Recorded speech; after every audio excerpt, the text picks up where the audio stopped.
نحمده ونصلي ونسلم على رسوله الكريم أما بعد فأعوذ بالله من الشيطان الرجيم بسم الله الرحمن الرحيم إن الله لا يستحيي أن يضرب مثلا ما بعوضة فما فوقها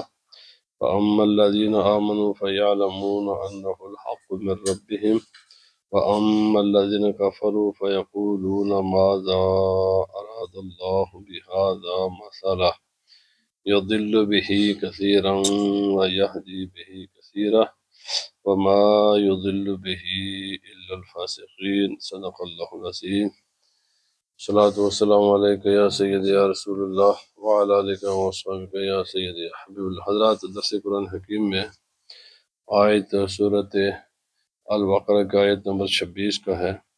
اللہ پاک فرماتا ہے ان اللہ لا یستحی ان یضرب مثلا ما بعوضۃ فما فوقها، بے شک اللہ تعالیٰ حیا نہیں فرماتا اس بات سے کہ وہ بیان فرمائے کوئی بھی کسی بھی قسم کی مثال، چاہے وہ مچھر ہو یا اس سے بڑھ کر کوئی چیز ہو۔ تو فَأَمَّا الَّذِينَ آمَنُوا فَيَعْلَمُونَ أَنَّهُ الْحَقُّ مِن رَّبِّهِمْ، تو جہاں تک مومنوں کا تعلق ہے وہ جانتے ہیں کہ یہ سب کچھ اللہ پاک کی طرف سے حق ہے، سچ ہے۔ وَأَمَّا الَّذِينَ كَفَرُوا فَيَقُولُونَ مَاذَا أَرَادَ اللَّهُ بِهَذَا مَثَلًا، اور جہاں تک کافروں کا تعلق ہے تو وہ کہتے ہیں کہ اللہ تعالیٰ نے اتنی حقیر مخلوق کی مثال بیان کرنے سے کیا مقصد، کیا مطلب ہے، کیا ارادہ ہے خدا تعالیٰ کا۔ تو اللہ پاک فرماتا ہے یضل بہ کثیر و یہدی بہ کثیرا، ایسی مثالوں کے ذریعے اور اسی ہی قرآن حکیم کے ذریعے اور اپنے کلام کے ذریعے بہت سے لوگوں کو اللہ تعالیٰ گمراہ فرماتا ہے، اور بہت سے لوگ اسی کلام کے ذریعے ہدایت پاتے ہیں۔ وما یضل بہ الا الفاسقین، اور گمراہ نہیں ہوتے مگر نافرمان لوگ۔ آیت کریمہ کا یہ لفظی ترجمہ تھا۔ گزشتہ آیات میں ہم نے یہ سنا کہ لوگ حکم ہے کہ اللہ کی عبادت کرے، اور پھر اللہ پاک نے اپنے توحید کے دلائل قائم فرمائے، پھر نبی پاک صلی اللہ علیہ وسلم کی نبوت کو بیان کیا، قرآن حکیم کے اپنا کلام الہی ہونے کا ذکر کیا، پھر ماننے والوں کو اللہ تعالیٰ نے جنت کی بشارتیں دی اور جنت کی نعمتوں کا ذکر کیا۔ تو آج ہے وہ لوگ کہ جو نہیں مانتے اور جن کے دل و دماغ میں شکوک و شبہات ہیں، اور جو اعتراضات کرتے ہیں، جس وجہ سے وہ جو بہانہ سازیاں کرتے ہیں، جس کو چیز کو وہ بنیاد بناتے ہیں کہ ہمارے ایمان نہ لانے کا سبب یہ ہے،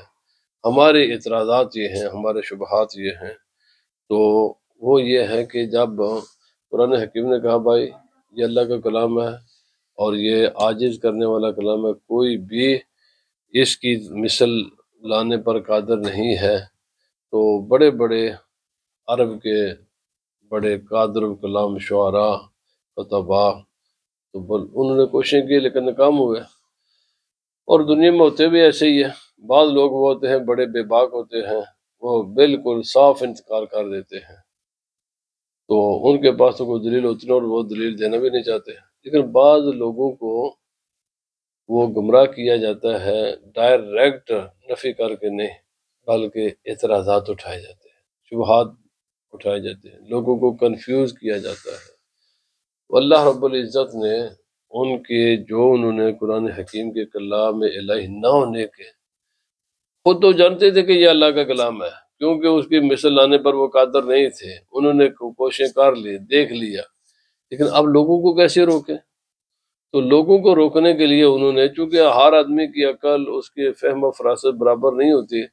تو انہوں نے ایک پراپیگنڈا جہاں باقی کیے، وہاں ان میں سے ایک یہ بھی تھا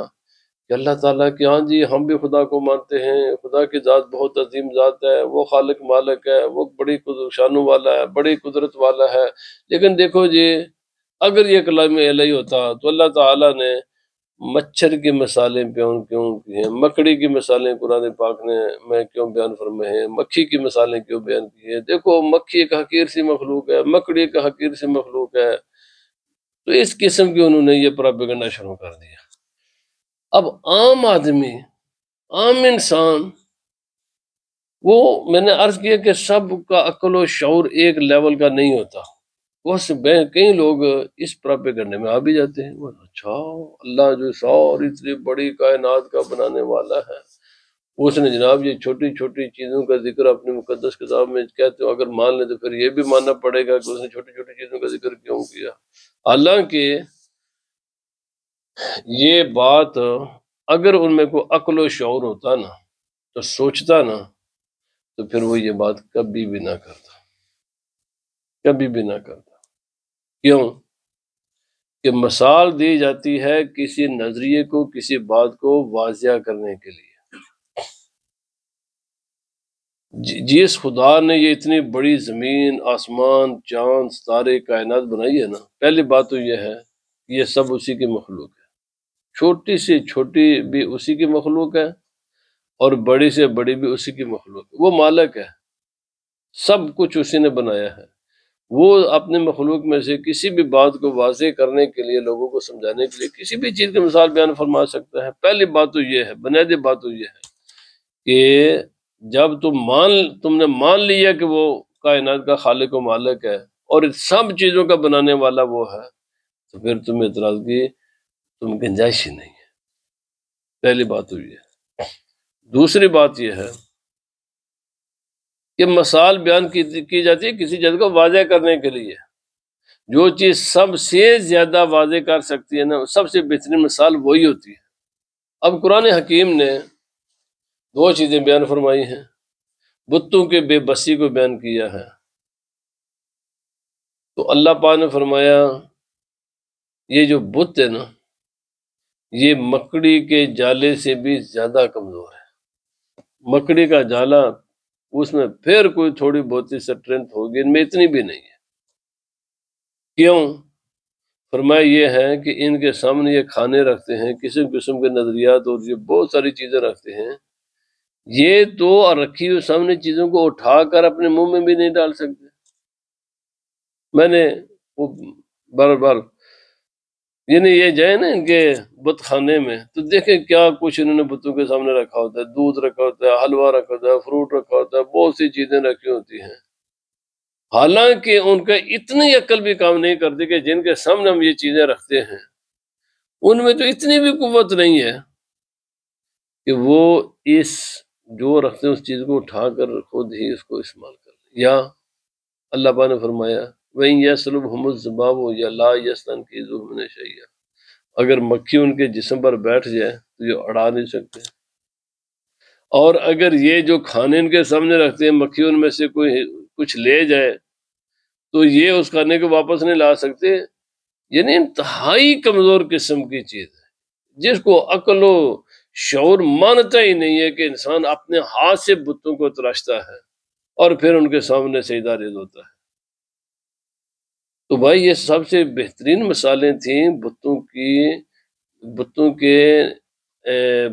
باطل ہونے پر،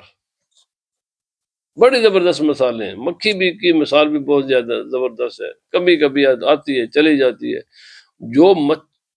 مکھی کو اپنے جسم سے ہٹا نہیں سکتا وہ دوسرے انسانوں کو کیا نفع دے گا؟ جو خود سامنے رکھے ہوئے کھانے کو اپنے کھانے کو نہیں بچا سکتا وہ دوسروں کو کیا بچائیں گے؟ اللہ پاک نے۔ اور دوسرے نمبر پر بھائی یہ جو مچھر یا مکھی چھوٹی سی چیز ہے، انسانوں کو انہوں نے یہ نہیں سوچا کہ یہ بھی اللہ رب العزت کی قدرت کا ایک بہت بڑا شاہکار ہے۔ اگر جانوروں میں ہاتھی بہت بڑا جانور ہے، خدا نے بنایا ہے، بڑے بڑے اعضاء، بڑی بڑی ٹانگیں، بڑا پیٹ، بڑا جسم، سب کچھ اس کو دیا ہے، لیکن یہ بھی تو دیکھو کہ مچھر بھی تو اسی نے بنایا ہے، اور وہ تمام چیزیں جو ہاتھی میں ہوتی ہیں وہ سب کے سب چیزیں اللہ تعالیٰ نے مچھر میں رکھی ہیں۔ اتنی چھوٹی چیز، اس کی ٹانگیں دیکھ لو، اس کا پیٹ دیکھ لو، اس کے دماغ دیکھ لو، اس کا دل دیکھ لو، اس کے نظام ہضم کو دیکھ لو، تمام پھر اس کے جو ری جنریٹ کرنے کے لیے جو جن آلات کی ضرورت ہے، پلس ہاتھی کے پاس پر نہیں، اس کو اللہ پاک نے پر بھی دیے ہیں اور ٹانگیں دی ہیں اتنی چھوٹی کہ جن کو فوٹوگراف اس کو عام حالات میں ان کا فوٹو نہیں کھینچ سکتا۔ تو بھائی مچھر تو اللہ رب العزت کی قدرت کا ایک بہت بڑا شہکار ہے، علماء نے اس پر بڑی بڑی کتابیں لکھی ہیں، کتنے دنیا کے صدور ملیریا سے مرے، اور ملیریا کے مین سبب مچھر ہے۔ کتنے، یعنی ایک نمرود کو کتنا بڑا خدا کا دعویٰ کرنے والوں کو اس نے مچھر نے بے بس کر دیا۔ اس کے علاوہ کتنے بڑی بڑی مثالیں ہیں، تو یہ نہیں سوچا۔ اور مچھر سے بھی چھوٹی چیزیں ہیں، آپ کبھی دیکھیں فرش پر چلتی ہوں گی، چھوٹی چھوٹی چیزیں ہیں، مچھر سے بھی کئی گنا چھوٹی ہیں، اور ان میں اللہ رب العزت نے ان میں ٹانگیں بھی لگائی ہوئی ہیں، دل بھی رکھا ہے، شعور بھی رکھا ہے، آنکھیں بھی رکھی ہیں، اس لیے آپ ان کے سامنے ہاتھ رکھیں گے نا تو وہ اپنا راستہ بدل لیں گے۔ کتنے چھوٹے چھوٹے کیڑے مکوڑے آپ کو نظر آئیں گے جو مچھر سے بھی چھوٹے ہیں۔ بنائے نا کوئی انسان ریل بہت بڑی بنا دی، جہاز بنا دیا، پر اتنی چھوٹی کوئی چیز بنائے اور اس میں یہ ساری خصوصیات انسان رکھ دے۔ بھائی یہ تو اللہ رب العزت کے قدرت کی یعنی ایک مظہر ہے، چاہے مکھی ہے، چاہے مچھر ہے، یا کوئی بھی ہے، ساری کے ساری اللہ کی مخلوق ہے، اللہ رب العزت نے۔ اور دوسری بات یہ ہے کہ دنیا میں نظریات کو بیان کرنے کے لیے مثالیں بیان کی جاتی ہیں، مثالوں ہی کے ذریعے روزانہ ہر اسکول میں، ہر کالج میں، ہر یونیورسٹی میں، ہر تعلیمی ادارے میں نظریات، تھیوریاں مثالوں ہی کے ذریعے سمجھائی جاتی ہیں۔ تو کیونکہ کہا جاتا ہے کہ جو نظریہ ہوتا ہے نا، جو مثالیں ہوتی ہیں نا، یہ اقوال کے چراغ ہوتے ہیں۔ اقوال کو مثالوں کے ذریعے تھیوری کو مثالوں ہی کے ذریعے سمجھایا جاتا ہے۔ اگر ان میں کوئی عقل و شعور ہوتا تو کبھی بھی وہ یہ اعتراض نہ کرتے۔ تو اللہ رب العزت نے فرمایا کہ انہوں نے یہ اعتراض کیا ہے کہ مچھر یا مچھر سے کوئی بڑھ کر، اچھا مچھر سے بڑھ کر کے دو مطلب ہے اس کا۔ ایک مطلب ہے کہ مچھر جتنا حقیر بلکہ اس سے بھی اگر کوئی چھوٹی چیز ہو تو اللہ تعالیٰ پھر اس کی مثال بھی بیان کرتے، کیونکہ سب اسی کے مخلوق ہے۔ اور یا بڑی ہو، جیسے مکھی مچھر سے بڑی ہوتی ہے سائز میں، تو اللہ رب العزت کسی بھی چیز کی مثال کو بیان فرمائے، یہ سب کچھ اس کے شان کے لائق ہے، کوئی ایسی بات نہیں ہے کہ جو اس کے شان کے، کیونکہ یہ ساری اس کے قدرت کے، ہر ایک چیز میں، کائنات کے ہر چیز میں اس کی قدرت کے ذات ہے۔ کوئی بھی چیز چھوٹی ہو یا بڑی جو خدا تعالیٰ کی بنائی ہوئی چیزیں ہیں، کوئی ساری کائنات کے انسان مل بھی جائیں، ایک چھوٹی چیز کی طرح وہ انسان نہیں بنا سکتے، اور نہ ہی خدا تعالیٰ کی کسی بڑی چیز کی طرح بنا سکتے۔ تو اللہ پاک نے فرمایا اب یہ ہے، لوگ دو قسم کے ہیں، اصل میں سب مسئلہ ختم ہوتا ہے دل پر۔ جس انسان کی نیت ہدایت حاصل کرنے کی ہوتی ہے اس کو تو ضرورت ہی نہیں دلائل کی، وہ تو جیسے ہی اس کو حق واضح ہوتا ہے وہ فوراً قبول کر لیتا ہے۔ لیکن جن لوگوں کے دلوں میں کجی ہوتی ہے، بیماریاں ہوتی ہیں، پھر وہ یہ سارے ہر قسم کے بہانے بناتے ہیں حق کو ٹھکرانے کے لیے اور حق سے بچنے کے لیے۔ پھر حالانکہ ان کے یہ نہیں کہ جو ان کے اعتراضات ہوتے ہیں وہ درست ہوتے ہیں۔ تو اللہ پاک نے فرمایا فَأَمَّا الَّذِينَ آمَنُوا فَيَعْلَمُونَ أَنَّهُ الْحَقُّ۔ مومن تو مانتے ہیں یہ سب کچھ میرے رب کا حق ہے، اس لیے کبھی کسی مومن نے، سارے کے سارے صاحب زبان لوگ تھے، عقل و شعور والے تھے، جاننے بوجھنے والے تھے، آج تک کسی مومن نے یہ اعتراض نہیں کیا کہ جہاں مچھر کا ذکر کیوں گا قرآن پاک میں، مچھر کو وہ جانتے ہیں یہ مثالیں ہیں، اور یہ مثالیں اس سے بہترین مثال بتوں کی کمزوری کو اور بتوں کی بے بسی کو ظاہر کرنے کے لیے کوئی ہو نہیں سکتی۔ یہ سب سے بہترین مثال تھی۔ مثال بھی دی جاتی ہے کسی چیز کی کمزوری کو ظاہر کرنے کے لیے کمزور چیز کی مثال دی جائے گی، اور کسی چیز کی قوت کو بیان کرنے کے لیے طاقتور چیز کی مثال دی جائے گی۔ تو اللہ پاک نے فرمایا وہ اور جو کافر ہیں وہ پھر اعتراض کرتے ہیں۔ اور یاد رکھ لیں، لوگ کہتے ہیں جی یہ بولتا ہے کہ او اللہ کے بندو، کائنات میں کبھی کسی انسان کو خاموش بھی، سب سے بڑی کائنات کی حقیقت ہے۔ اللہ پاک نے جب شیطان سے فرمایا تو نے مجھے سجدہ کیوں نہیں کیا، تو راستہ تو آسان تھا نا کہ اپنی غلطی کے اعتراف کرتا، خاموش ہو جاتا، وہ بھی خاموش نہیں رہا۔ بولنا، پراپیگنڈا کرنا، چپ چپ کرنا، یہ کسی کے حق ہونے کی کوئی دلیل نہیں ہے۔ کوئی کائنات میں جو انسان خاموش ہو جائے، آپ صبح سے لے کر شام تک آپ روزانہ ٹی وی چینل پر دیکھتے ہیں، ہزاروں ہزاروں ہزاروں مسائل پر لوگ بحث کرتے ہیں۔ کوئی فریق ہے جو خاموش ہو جائے، نہیں نہیں یہ تو بات ٹھیک ہے جی، یہ میرا مد مقابل ہے، یہ بالکل ٹھیک ہے، حالانکہ ظاہر بات ہے دونوں میں سے کوئی کی ٹھیک ہوتا ہے۔ میرے بھائی، بولنا، صرف بولنا، یہ کسی کے حق ہونے کی دلیل نہیں ہوتا۔ صرف بولنا، بات بولے جا بولے جا بولے جا، جیسے کہ کل میڈیا ہے، یہ کوئی ضروری نہیں ہے کہ جو دونوں فریق، تو پھر تو کائنات میں کبھی کسی بھی کورٹ میں ہے، وہ تو بہت ریئر کے، اور وہ بھی خدا کے خوف سے مجرم کبھی خاموش ہوتے ہیں، رائے تو وہ بھی پوری کرتے ہیں کہ ہمیں سا نہ ہو۔ تو کسی کا بولنا یہ اس بات کی کوئی دلیل نہیں ہوتا کہ وہ آدمی سچا بھی ہے۔ ہم لوگ کہتے ہیں جی یہ اگر ہے تو پھر ایسا کیوں ہو، ایسا کیوں کرتے ہیں، ڈے ون سے ایسا ہی ہو رہا ہے جی، چاند نظر نہیں آئے تو پھر وہ کہتے ہیں او بھائی یہ ڈے ون سے ایسے ہی ہو رہا ہے۔ یہ یاد رکھ لیں، خاموش کوئی انسان نہیں ہوتا، باطل والا بھی بولتا ہی رہتا ہے، اور حق والے بھی اپنے حق کے پیغام کو پھیلاتے ہیں۔ ہدایت من جانب اللہ ہوتی ہے۔ یہ سب معاملہ ختم ہوتا ہے دل پر۔ جس انسان کا دل درست ہوتا ہے، صحت مند ہوتا ہے، حق کو قبول کرنے والا ہوتا ہے، حق کی متلاشی ہوتا ہے، وہ جب اس کے سامنے حق واضح ہو جاتا ہے تو وہ حق کو فالو کرتا ہے۔ لیکن جس کے دل میں بیماری ہوتی ہے، وہ ہزار بہانے سازیاں کرتے ہیں، ہزار طریقے تلاش کر لیتے ہیں وہاں سے نکلنے کے۔ تو اللہ پاک نے فرمایا یضل بہ کثیرا ویہدی بہ کثیرا، اسی قرآن حکیم کے ذریعے اور ایسی ہی مثالوں کے ذریعے بہت سے لوگ گمراہ ہوئے ہیں،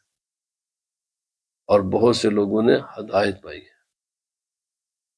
نبی کریم رؤوف الرحیم صلی اللہ علیہ وسلم کا سفر معراج حق ہے، خانہ کعبہ کی تحویل قبلہ یہ حق ہے، لیکن نبی پاک صلی اللہ علیہ وسلم کے سفر معراج کی جب آپ نے واپس آ کر اطلاع دی کہ مجھے اللہ پاک نے معراج عطا کی، کئی لوگ مرتد ہوئے تھے۔ اور جب خانہ کعبہ کی تحویل کا حکم آیا نا کہ ادھر سے جناب مسجد اقصی سے منہ پھیر کر خانہ کعبہ کی طرف، تو جب وہ یہودیوں نے اور کفار نے ایک طوفان بدتمیز اٹھا لیا، جی پہلے ادھر تو آپ ادھر کیوں ہو گیا جی، یا پہلے صحیح تھی یا بعد میں صحیح ہے، کیا صحیح ہے، کئی لوگ مرتد ہوئے تھے۔ میرے بھائی، ہدایت اللہ کی طرف سے ہوتی ہے، اور پراپیگنڈا اس قسم کی چیزیں یہ بعض اوقات تباہ کن ہوتی، اور جو حق والے ان کو خاموش بھی نہیں رہنا چاہیے، یہ بھی ہے، کیوں؟ ورنہ تو لوگ ایوریج عقل والے لوگ تو پھسل جاتے ہیں۔ تو ان کے ایمان کی حفاظت ایسے ہی والوں کہتے ہیں یہ آپ باتیں کیوں کریں جی، امن ہونا چاہیے، اختلاف نہیں ہونا چاہیے۔ اللہ کے بندو، اگر اس کے مقابلے میں حق کی بات نہیں کی جائے گی تو ایک ایوریج عقل والا آدمی تو پھسلنے کے کافی چانس ہوتے ہیں۔ جس طرح کفار آدمیوں کو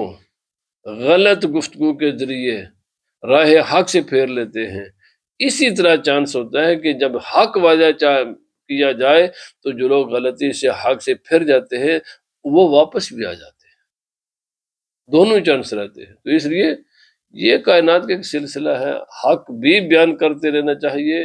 کیونکہ حق اگر بیان نہیں کریں گے تو عام ایوریج قسم کا آدمی وہ پھسلنے کا بہت چانس ہوتا ہے۔ تو اللہ پاک نے فرمایا یضل بہ کثیرا ویہدی بہ کثیرا، اسی قرآن کے ذریعے کوئی لوگ گمراہ ہوتے ہیں اور اسی قرآن کے ذریعے کئی لوگ ہدایت پاتے ہیں۔ وما یضل بہ الا الفاسقین، لیکن اللہ تعالیٰ بلا وجہ کسی کو گمراہ نہیں کرتا، گمراہی کا سبب انسان خود کوز کرتا ہے۔ وہ کیا ہے؟ آہستہ آہستہ بندہ اللہ کی نافرمانی کا دل میں ایک اس میں چیز ہوتی ہے کہ میں نے اللہ کی بات کو ماننا نہیں، میں نے خدا کی بات کو ماننا نہیں، وہ اپنے نفس کی پیروی کرنا شروع کر دیتا ہے، تو اس کا سبب اللہ رب العزت کے حکم کی نافرمانی ہوتی ہے۔ اسی لیے علماء کہتے ہیں کفر تک جو لے جانے، سب سے پہلے انسان حلال کی کثرت میں مبتلا ہوتا ہے، پھر اس میں سے وہ تلاش کرتا ہے جواز، جائز کیا ہے، رخصتیں تلاش کرتا ہے، پھر رخصتوں کی تلاش کے بعد پھر مکروہ میں داخل ہوتا ہے، مکروہ کے بعد پھر وہ مکروہ تحریمی میں داخل ہوتا ہے، مکروہ تحریمی سے پھر وہ حرام میں داخل ہوتا ہے، کیونکہ ہر چیز اس کے لیے نارمل ہوتی جاتی ہے، نارمل ہوتی جاتی ہے، نارمل ہوتی جاتی ہے، آخر میں جب حرام کا بھی وہ عادی ہو جاتا ہے تو پھر اس کا آخری سٹیپ کفر میں داخل ہوتا ہے۔ تو اگر کوئی انسان چاہتا ہے نا میں اپنے ایمان کی حفاظت کروں تو اس کو پہلے سٹیج پر ہی بریک لگا لینی چاہیے۔ وہ نبی پاس وہ مستحبات کا جن پابندی کرے، نبی پاک صلی اللہ علیہ وسلم کی سنتوں کی پابندی کرے، واجبات کی پابندی کرے، فرائض کی پابندی کرے، حرام سے بچے، تاکہ ایسا نہ ہو کہ آج سے چونکہ فیملیئر انسان ہو جاتا ہے، وہ اس کے لیے یہ حرام چیز ایک نارمل چیز بن جاتی ہے، اور نارمل وہ ان کو کوئی ویلیو اس کے ذہن میں تو رہتی نہیں ہے۔ تو اللہ پاک ہمیں عمل کی توفیق عطا فرمائے۔ گمراہی کا سبب اللہ تعالیٰ کی نافرمانی، انسان نافرمان پہلے ہوتا ہے نا تو پھر یہ چیزیں کوئی بڑی بات نہیں، کیا ہوگی میں نے اللہ کے بعد نہیں کیا مجھے کیا ہوگی، کچھ بھی نہیں ہوا، دلیر ہوتا ہوتا ہوتا ہوتا آخر کر وہ کفر میں داخل ہو جاتا ہے۔ اللہ پاک نے فرمایا اگر انسان جو قرآن پاک پڑھے اس کے دل میں شرم و حیا ہو، اللہ رب العزت کے حکام کی پابندی کرے، وہ ہدایت پر رہتا ہے، اور جس کو نہیں تو یہ دنیا کی بالکل گناہ بھی آسان ہے، نیکی بھی آسان ہے، ایمان بھی کوئی بڑی بات نہیں ہے، یعنی اس کو حاصل کرنا کوئی مشکل مسئلہ نہیں ہے، اور کفر میں داخل ہونا بھی کوئی مشکل مسئلہ نہیں، یہ سب انسان کے اوپر ہے، انسان کیا کرنا چاہتا ہے۔ اللہ پاک ہمیں توفیق عطا فرمائے۔ وما علینا الا